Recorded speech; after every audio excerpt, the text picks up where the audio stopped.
This is a great time of year for soccer. The Champions League is picked back up, the European leagues are entering the home stretch of their seasons, and, in case it's not on your calendar, the MLS season is just around the corner. Now personally, I think more soccer is good. I'm always in favor of more sports because, let's face it, sports distract us from the horrible reality of our overcrowded planet and rising oceans as we march slowly toward eternal darkness. But there's one problem with so much soccer: soccer snobs. For a certain kind of soccer fan, it's not enough to follow his favorite team in a particular league.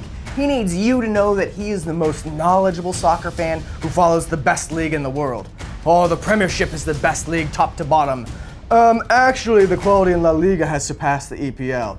Actually, the Bundesliga is the most entertaining league in the world.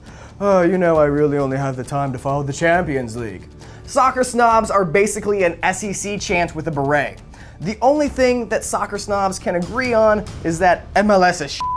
And when they say that, MLS fans get defensive about how important it is to support a domestic league and how far the league has come in 20 years, blah blah, boring. And American fans, whether they prefer MLS or a European league, constantly feel the need to prove their worth to fans from England because the reaction to an American accent is always, "Oi, who's this yank trying to tell me about footy?"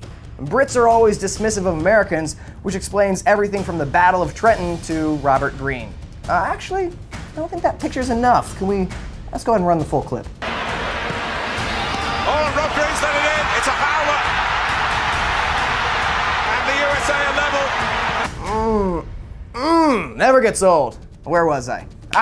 Soccer snobs. Listen, soccer fans, you can just like the thing you like without being an asshole about it. If you like Barcelona because Messi is proof of God's existence, that's fine. You don't need to speak Catalan or convince me how tough Villarreal is. And if you're an American who loves Arsenal, I get it. I'm not gonna take away your semester abroad in London. Your tastes are your tastes, and you can own them without sneering at what other people like. If you watch the Bundesliga because you love the fast pace and Pep Guardiola's impeccable sweater game, you shouldn't need to take time away from enjoying that to scoff at MLS. And listen, I'm not trying to advocate for MLS here. I'm not asking anyone to watch it or try to appreciate it.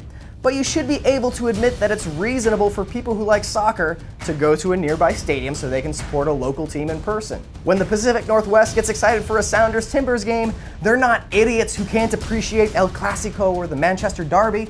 They're just soccer fans. Like, I can go see a high school football game on Friday night and still enjoy the NFL on Sunday, you know? Quick story. A couple years back, I worked a gig as a bartender at a fancy party in the Hamptons.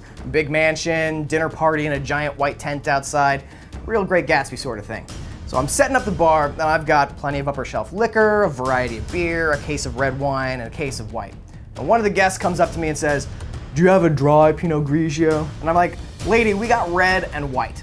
I show her the bottle, and she looks at it like I'm showing her a dead raccoon. And she goes, "I'll try it." Like she's doing me a favor. Takes the glass from me, tries it, and says, "This tastes like furniture." Soccer fans, don't be that lady! When you're a snob about something, whether it's wine or food or beer or soccer, people aren't like, "Oh wow, that person knows so much, I'm really impressed by them."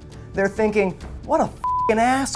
So please, the next time your highly evolved tastes are offended by a light beer or by ketchup on a hot dog or by a talented player choosing MLS over a European club, take a deep breath, exhale, and move the f*** along.